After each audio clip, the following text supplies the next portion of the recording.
पहिल्यांदा माझ्या तेरगटातील सर्व नागरिकांचे आभार मानते आणि ज्यांनी मला माझ्या पक्षाचा एबी फॉर्म दिला, माझ्या पक्षाचे नेते, राष्ट्रवादी काँग्रेस पार्टी शरदचंद्र पवार पक्षाचे नेते आदरणीय पवार साहेब, कार्याध्यक्ष आदरणीय सुप्रियाताई, आदरणीय जयंत पाटील साहेब आणि आदरणीय शशिकांत शिंदे साहेब, रोहितदादा पवार, माझ्या पक्षाचे जिल्हाध्यक्ष प्रताप भैया पाटील, या सर्वांचे पहिल्यांदा मी आभार मानते की त्यांनी मला माझ्या गावातून पक्षाच्या वतीने अधिकृत उमेदवारी जाहीर केली आणि आज मी फॉर्म भरला.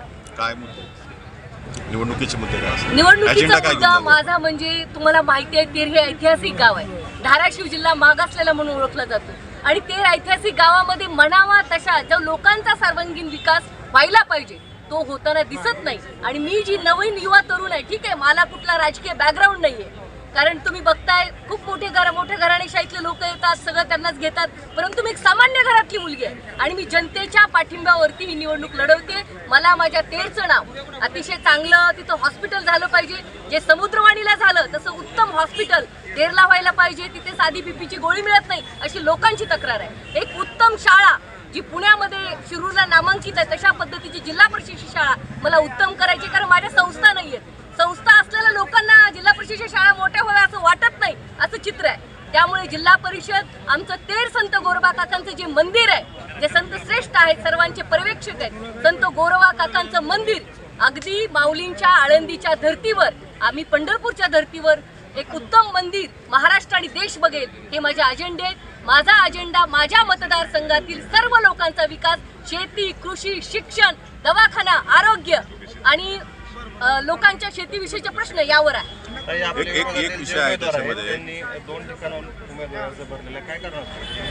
मी असं म्हणेन की 2 अर्ज भरले, याचं कारण कदाचित त्या उमेदवाराला कॉन्फिडन्स नसावा आणि दुसरी गोष्ट पक्ष आपल्या खिशात असल्यानंतर असं करतो माणूस. हा विचार खरं तर कार्यकर्त्यांनी करावा. म्हणजे मी कोणाला नावं नाही ठेवत आहे, कुठल्याही पार्टी असेल त्या पार्टीने पहिले त्या भागातल्या त्या गावातल्या उमेदवाराचा विचार करायला पाहिजे. आज तुम्ही सांगताय की 2 अर्ज भरतात, तिथल्या व्यक्तीवर, त्या व्यक्तीने, त्या कार्यकर्त्याने जे आयुष्यभर काम केलेलं असतं त्याच्यावर अन्याय नाहीये का? ही घराणेशाही म्हणून तुम्ही 2 फॉर्म भरता. लोकसभा तुम्हीच, विधानसभा तुम्हीच, उपाध्यक्ष तुम्हीच. आणि काल मी ऐकलं तुम्ही ज्यांच्या अनुषंगाने बोलताय त्यांनी डिक्लेअर सुद्धा केलं की मी अध्यक्षपदाची उमेदवार मीच. पण माझा असा काही दावा नाही. हे अतिशय लोकशाहीने निवडणूक होत असते. माझा लोकांवरती विश्वास आहे, माझ्या कामाच्या जोरावर. मी सामान्य घरची मुलगी आहे, माझ्याकडे धनशक्ती नसेल पण जनशक्ती, लोकांच्या विश्वासाच्या जोरावर मी इलेक्शन लढवते आणि मला खात्री आहे एक सृजनशील महाराष्ट्राचा वोटर, छत्रपती शाहू फुले आंबेडकर अहिल्याच्या विचाराचा वोटर चांगला निर्णय येणाऱ्या 5 तारखेला घेईल असा मला विश्वास आहे. मराठा आरक्षणाच्या वेळेस आपण